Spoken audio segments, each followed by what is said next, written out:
Aujourd'hui, une vidéo énorme de Tepa qui date de décembre 2016. Il nous parle des plagiats dans la musique de variété, des messages subliminaux et des idées décadentes diffusées par le soft power américain au public français.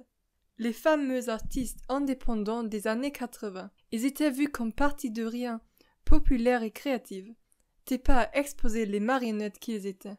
Des marionnettes sans personnalité, oui marionnettes d'une hégémonie qui montre son vrai visage depuis les années 2010. Je ne peux pas re-upload sur YouTube pour cause de copyright. Vérifie le lien dans la description. Voici quelques extraits et à mercredi pour du vrai contenu. Voilà, bienvenue sur Meta.tv, c'est le Carao des bunkages. Ah, l'Amérique fait rêver, mais je ne suis jamais allé. Et c'est vrai que l'Amérique a fait rêver à cette époque. Hein. Et on nous l'a bien vendu. Hein. Et franchement, ouais, y a encore tout l'imaginaire américain avec les cow-boys et les machins. Et ça fait rêver, ouais, encore. Il y a encore le mythe, ouais, le mythe américain. On parlait de rêve américain, on pourrait parler de mythe peut-être. Hein. Et on a changé, habitué l'oreille des Français à la musique américaine. Alors, mouvement qui avait été initié dans le cinéma, hein, vous le savez, avec les accords Blue Burns, puisque les Américains avaient négocié le plan Marshall en nous demandant d'ouvrir toutes nos salles de cinéma. Et puis dans les années 60, même fin des années 50, il y a déjà un grand débat aussi sur les bandes dessinées. Parce qu'on voit arriver toutes ces bandes dessinées américaines, etc.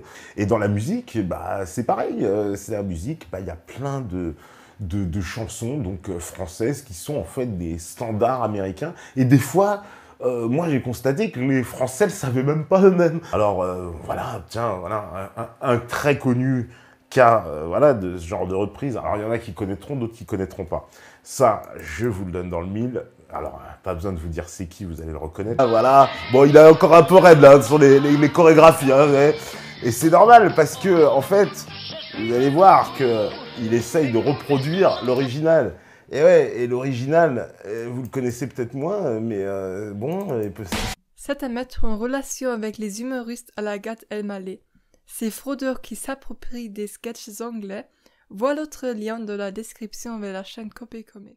Vraiment le début de cette grande mondialisation générale de la musique, etc., avec l'idéologie qu'elle porte, évidemment en soi, parce que c'est ça, c'est ce côté-là qui est intéressant. Comme je vous dis, on ne va pas juger les artistes, ça on s'en fout. Et on a inversé les trucs, quoi. Les filles ressemblent à des garçons, les garçons ressemblent à des filles. Hein, y a vraiment une inversion à partir des années 80, et ça suit son cours, hein, comme ça, il y en a plein. Hein, et en même temps, voilà, on vous encourage évidemment au plus grand libertinage. Évidemment. Il va y avoir l'avènement du clip. Au départ, les clips, en fait, existent depuis longtemps.